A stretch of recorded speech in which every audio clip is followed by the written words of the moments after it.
I want to talk about that engineering the solution, because if you don't blame that, I 100% agree that doesn't work. But if you don't engineer a solution, it's just going to be a pleasant death. That is what's going to happen. I like that. I want to talk about how you approach that, because I think a lot of people that are watching this, that is going to be so important for them to hear. Sure. And a lot of times people are, they're surprised to hear that term when I'm teaching somebody how to be a better leader. We're talking about quote unquote soft skills. A lot of people are surprised to hear that the third habit is to engineer the solution. That sounds like a very hard skill, and it really is. And where that comes from is there are really only two ways of explaining people-related problems. The first way is called the person approach. And the person approach really states that people are the cause of most problems, right? Once you get human beings involved, that's the problem. Right. And the solution then is just, if we just rub people's noses in their mistakes sufficiently, then they'll learn from them, right? That's the thinking. And that's how we solve problems if we're stuck in that person approach mindset. But there's another approach. And the other approach is called the systems approach. And I'm sure many of your viewers have heard of systems thinking. And the systems approach says that people-related problems are the result of bad systems. People make more mistakes when their environment does not support them making the right choice. And so what Engineer the Solution is really all about is adopting more of a systems approach mindset to problems.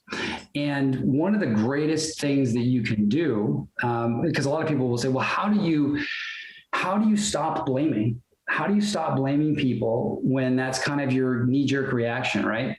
And we are, in fact, biologically and psychologically wired to default to that person approach. Oh, there's a problem. Who's the idiot closest to the mess? Let's blame them, right?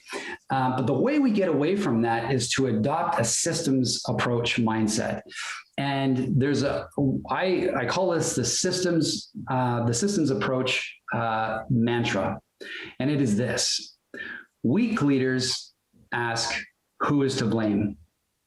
Strong leaders ask, where did the system break down? That is your secret weapon, and I encourage you to memorize that mantra.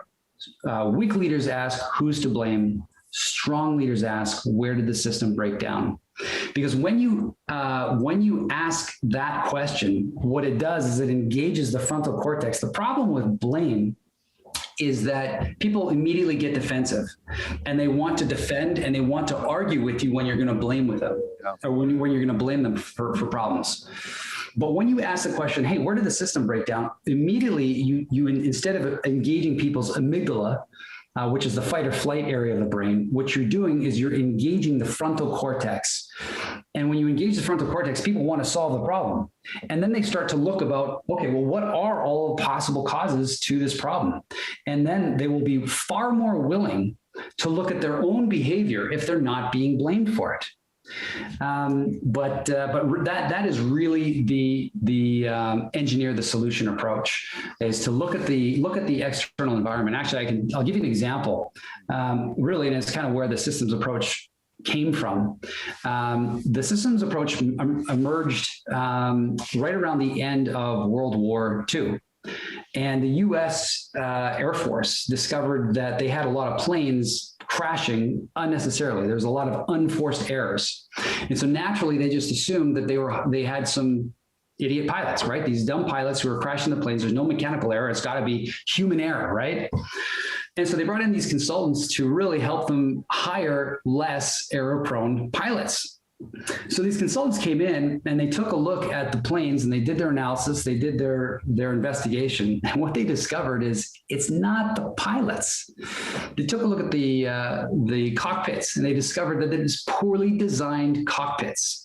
And so, for example, they had kind of the flap and the landing gear gauges or levers were right beside each other. They looked the same, they felt the same.